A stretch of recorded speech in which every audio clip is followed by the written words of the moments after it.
My name is Roy Leadbeater. What do I do? Yes. Well, I'm a sculptor and a painter, and I'm actually always worked at another job while I was doing my painting and sculpture, just to have a backup, financial backup.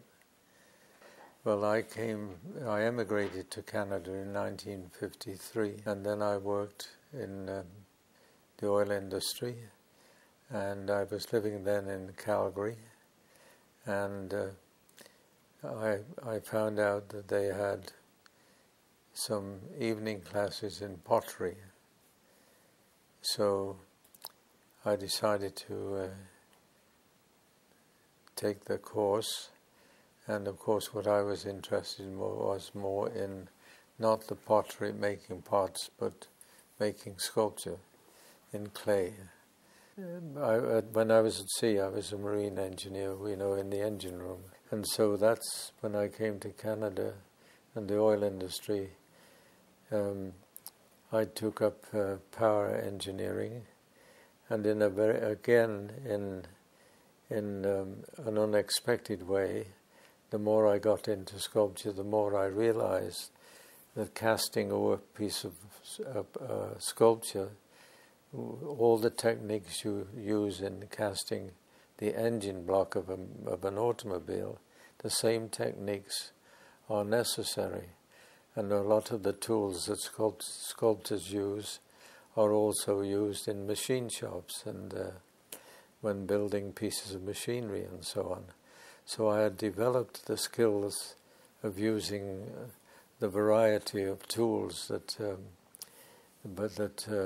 skilled craftsmen use, and also sculptors. And sculpture actually is a dirty, filthy, dusty job. It's hard work, whether you're carving stone or welding steel or casting bronze. There's nothing, it's just dirty, grinding, or hard work. Well, I've always been interested in space and the universe itself. And at the time I was working on that sculpture was the time that they were getting ready to fly to the moon. And I was always curious. I'd looked at the moon with telescopes, and I was fascinated by what might happen to the when people were going into space. And so I started to do this moon, and then they actually reached the moon. And I remember I was in Toronto, and I watched them land on the moon on a TV set which was in the window of a big store. And when I saw that it was rather a dull, sort of grey-looking, dusty thing, I couldn't finish the sculpture for about 2 years, because it had taken the mystery away from me.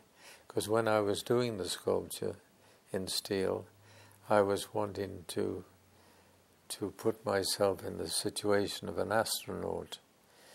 And then it lay around in its complete shape.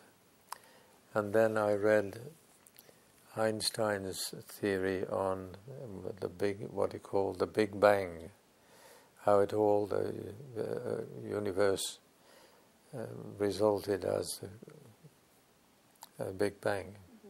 And so I cut the moon into the pieces that you see, and then called the sculpture Genesis, and actually became it's a sculpture I'm really proud of, because it is so powerful looking, and then I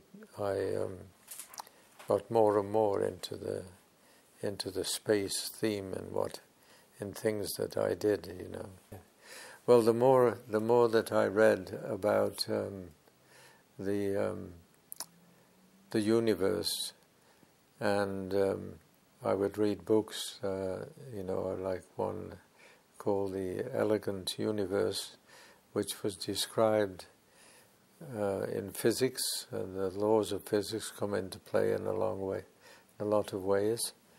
And so I then thought of doing my paintings in geometric form and imagining how certain things happened in space.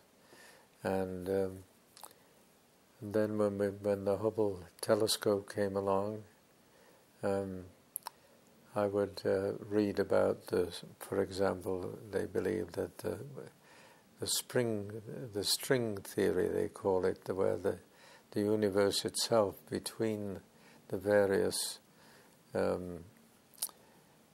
moons and suns that exist out there, is this if you can imagine it, it's space in between where imagine thousands of elastic bands moving and stretching all over the place, And so I incorporated that in painting. One of the essential things, I think, that you have to have as an artist, and when I say artist, I'm speaking of writers, poets, musicians, photographers, also looking at the world. I think what you need is to be somewhat like a child, be always in awe of everything, and have an open mind like a child. And I always quote what Picasso said: "It took me 80 years to become a child."